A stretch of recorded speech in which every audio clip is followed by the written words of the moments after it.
फिर एकदम म्यूजियम के भीतर आते ही और कुछ नहीं तो महावीर प्रसाद द्विवेदी का एक चित्र जो है वो संस्कृति मंत्रालय के किसी आयोजन के प्रसंग से लगा हुआ है। हाँ, सरस्वती संवाद चल रहा है, सरस्वती संवाद का जिक्र। इस बीच मुझे 2 बार बोलने के या कविता पढ़ने के मौके मिले और दोनों बार आयोजन स्थल संग्रहालय थे, बिहार संग्रहालय में और आज इलाहाबाद संग्रहालय में। हो क्या रहा है ये मेरे साथ या हम सब के साथ? जो अतीत है वो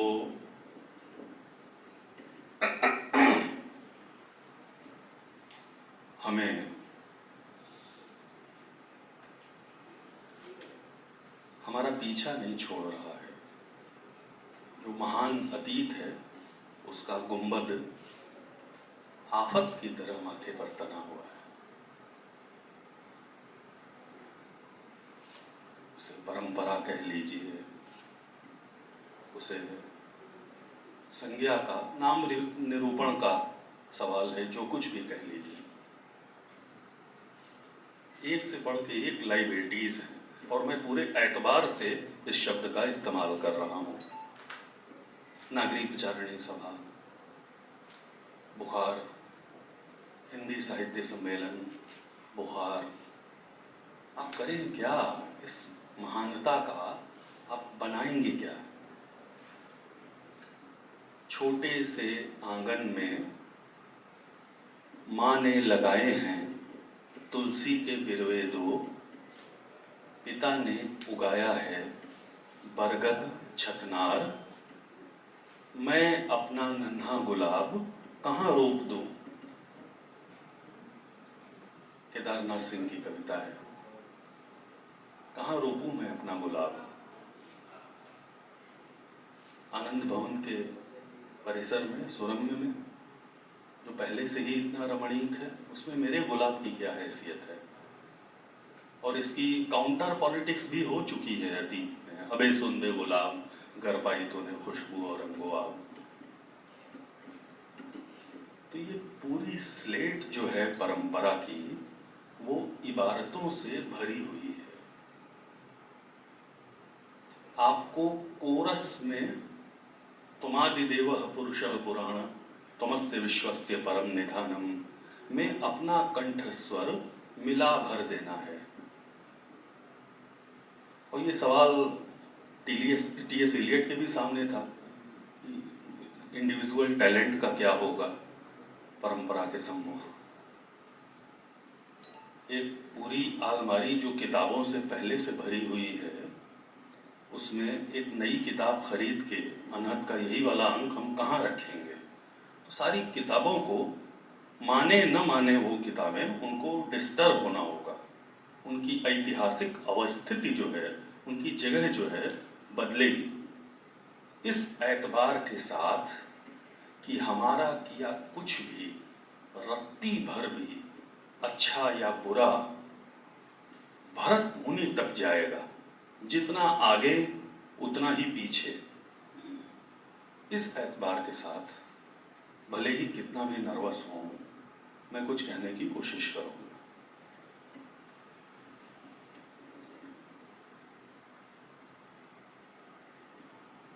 परंपरा तो वेदों से शुरू हुई है, ये तय है। बेशक आधुनिकता के ज़माने में कुछ लोगों को ये लगता रहा हो कि ऋग्वेद के मंत्र पाठ्य हैं, गेय नहीं हैं। मेरा अपना ये मानना है कि जो कुछ भी पाठ्य है वो गेय है। ये समीकरण इतना आसान है, जो कुछ भी पढ़ा जा सकता है उसे गाया जा सकता है।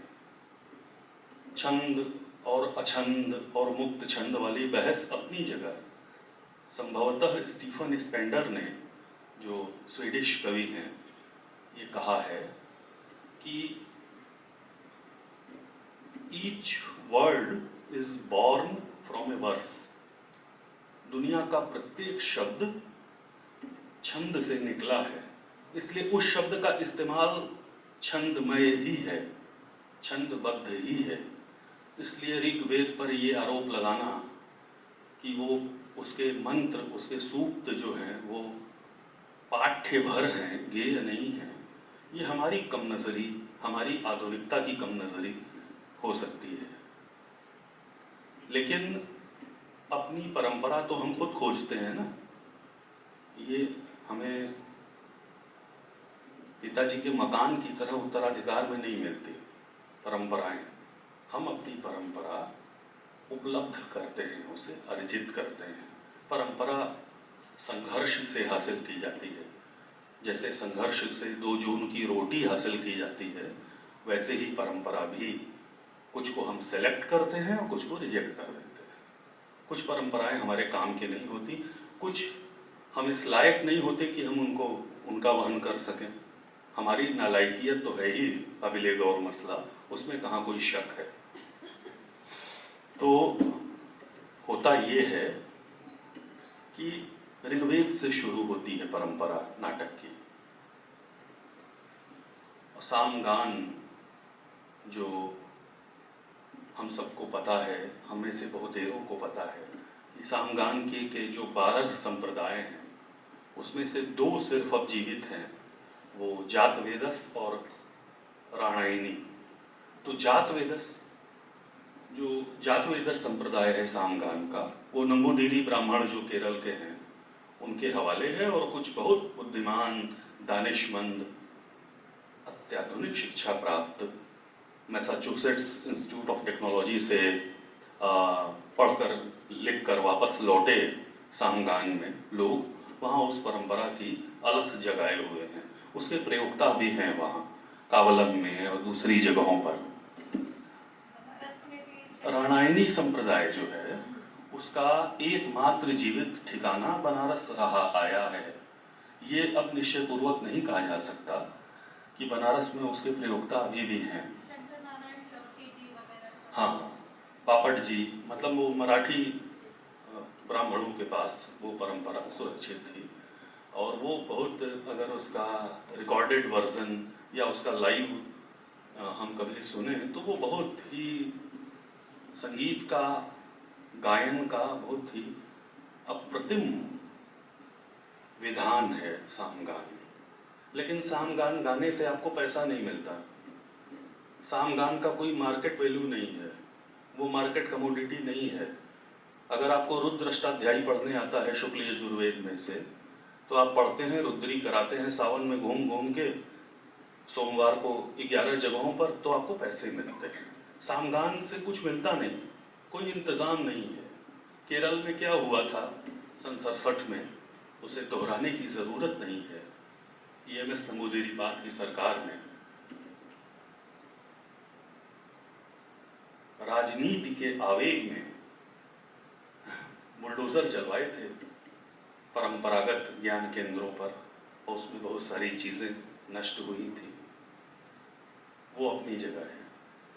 लेकिन हम फिर आगे बढ़ें और अचानक जंप करके मान लीजिए कि कालिदास पर आ जाए, तो कालिदास बहुत मुकम्मल नाटककार हैं।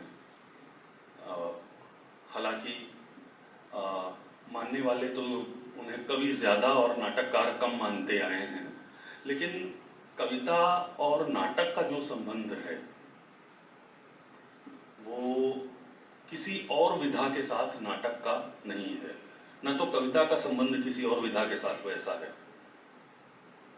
ये दोनों विधाएं मानो एक ही किरदार में बारी बारी से झिलमिलाती हैं। जैसे बचपन में एक स्केल होता था जिसपे लोकमान्य तिलक ऐसे कर दीजिए तो गोपाल कृष्ण गोखले हो जाते थे, हिलाने से गुलाब गुलदाउदी बन जाता था। तो वैसे ही कविता जो है जरा सा हिला भर देने से नाटक बन जाती है।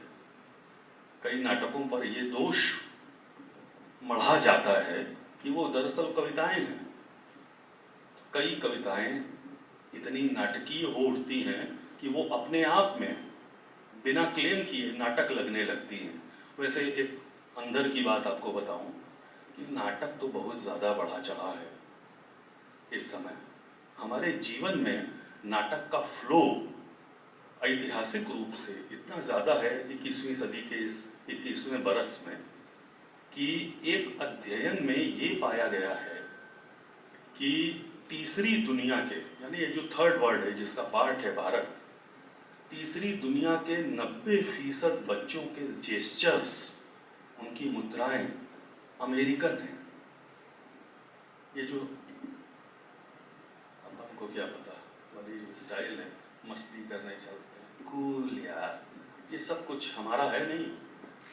ये जैसे जहाँ से टेक्नोलॉजी आई है वहीं से ये भी आया है। ये सुर की तरह छेड़ा रहेगा, हल्का हल्का सा फीडबैक जो है तानपुरे की तरह, तो इसको अवरोध मत मानिएगा।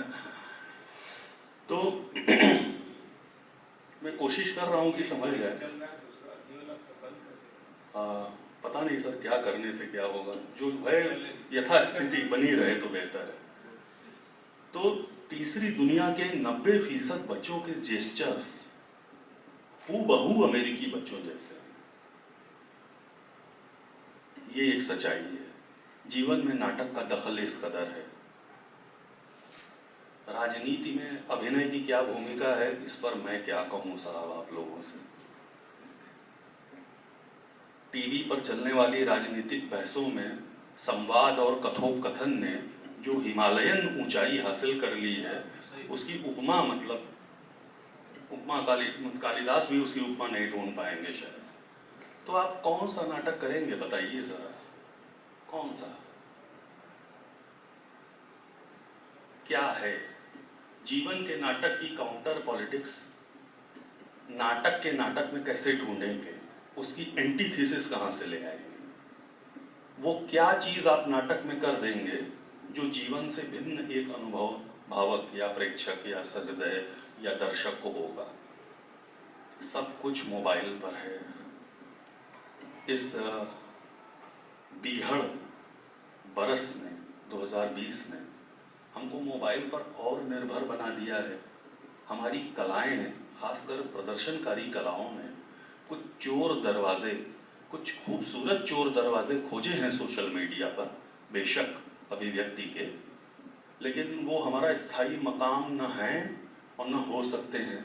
हमको उतरना है मंच पर ही, और मंच पर पहले से एक से बढ़कर एक अभिनेता जिंदगी वाले बैठे हुए हैं, वहाँ भी जगह कम है। लेकिन मैं तो भटक रहा हूँ, क्योंकि मैं विषयांतर न करूँ तो मुझे चैन न हो। तो मैं विषय और विषयेतर के दो ध्रुवांतों पर गति ही करता रहूँगा बोलते बोलते। कविता और नाटक वाली बात पर हम वहाँ रुके हुए थे। कालिदास ने जिन कुछ कवियों का नाम बतौर नाटककार लिया है, उनमें से एक भास है, हमको पता है। और भास ने अनोखे नाटक लिखे थे और बहुत बाद में चलकर वो प्रकाश में आए केरल की महान भूमि पर, और फिर उनका मंचन शुरू हुआ। हम सब लोग भास के नाटकों के अद्भुत मंचनों के भी साक्षी हैं। कावलम नारायण पणिक्कर ने 70 के दशक में सबसे पहले संभवतः मध्यम आयोग के मंचन के माध्यम से एक नया मुहावरा ढूंढा था भास के नाटकों को खेलने का, जो पूरे देश में एक क्लासिक रंगकर्म के तौर पर बहुत शिद्दत से स्थापित हुआ। कालिदास समारोह में सबसे पहले खेला गया वो, और उसके बाद पूरे देश में भास के सब नाटक, न जाने कितनी रंगमंडलियों ने कभी पणिक्कर जी की छाया में, कभी उस छाया से बाहर आकर खेले। तो भास एक महत्वपूर्ण नाटक बनकर उभरे। भास के यहाँ आख्यान का जो आधार है वो महाभारत और रामायण, यही दो बुनियादी आधार हैं। लेकिन उन कहानियों को, जो महाभारत और रामायण का पॉपुलर नैरेटिव है या वर्चस्वशाली नैरेटिव है, उसको, उसमें कैसा रप्चर घटित किया है भास ने, कैसे तोड़ दिया है।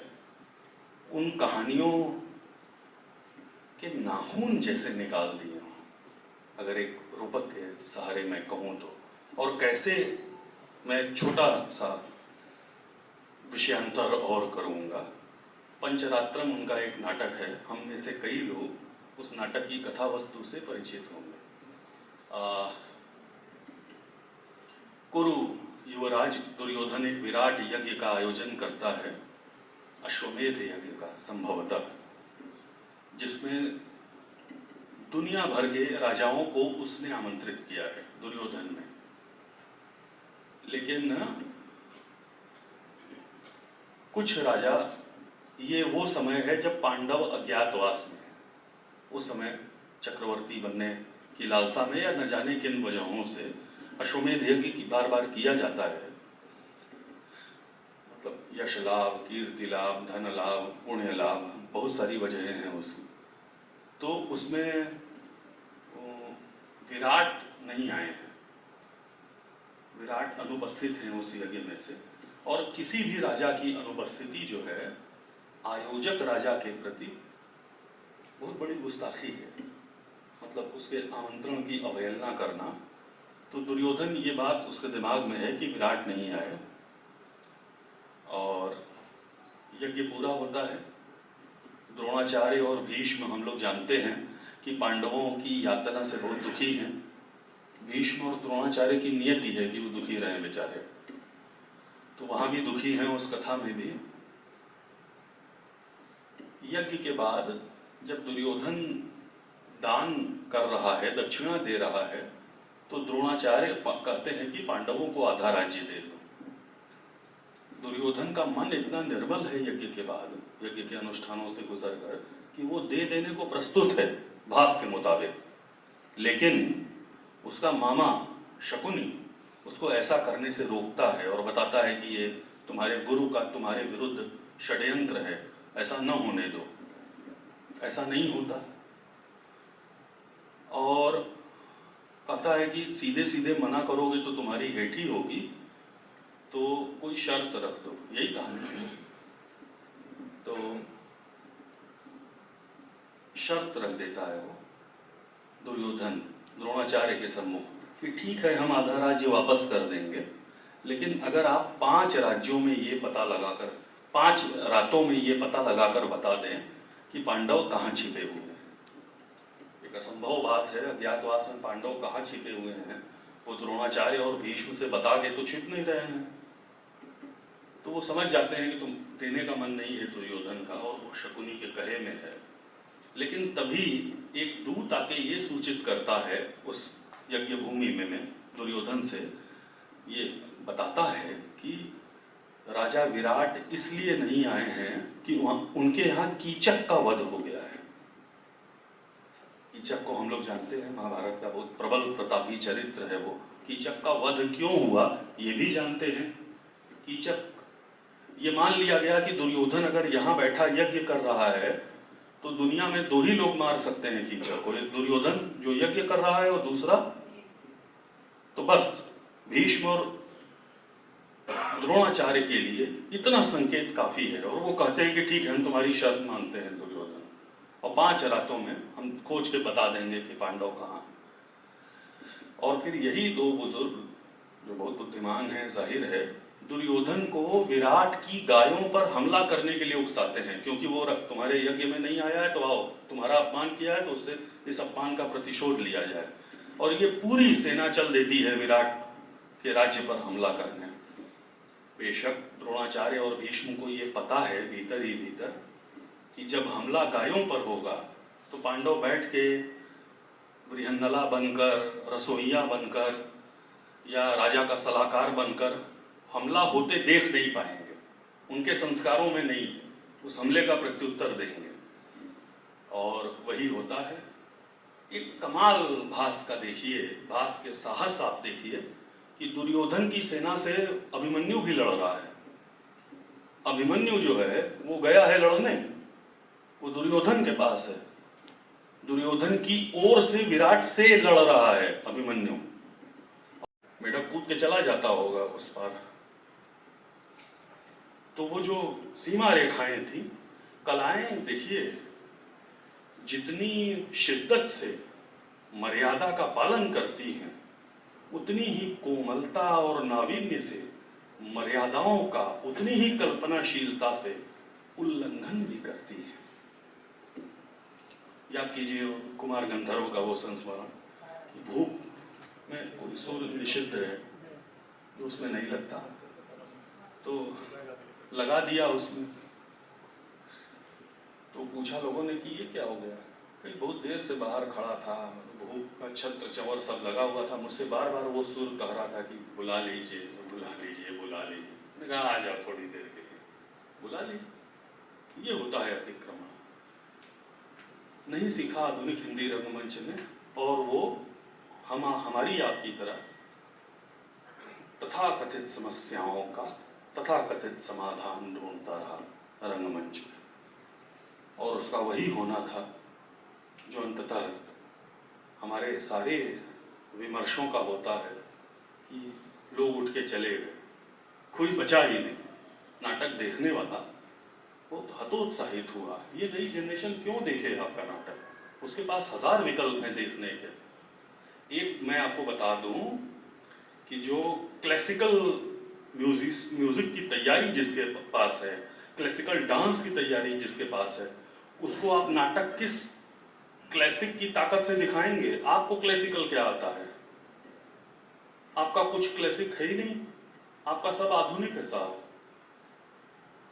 और आधुनिकता माने मर्यादाहीनता। तो एक ऐसे गोल्डन मीन पर खड़ा है परंपरा और प्रयोग के हिंदी का नाटक कि वो अच्छा, बात करना बहुत आसान है, काम में ढालना बहुत कठिन है, मुझे मालूम है।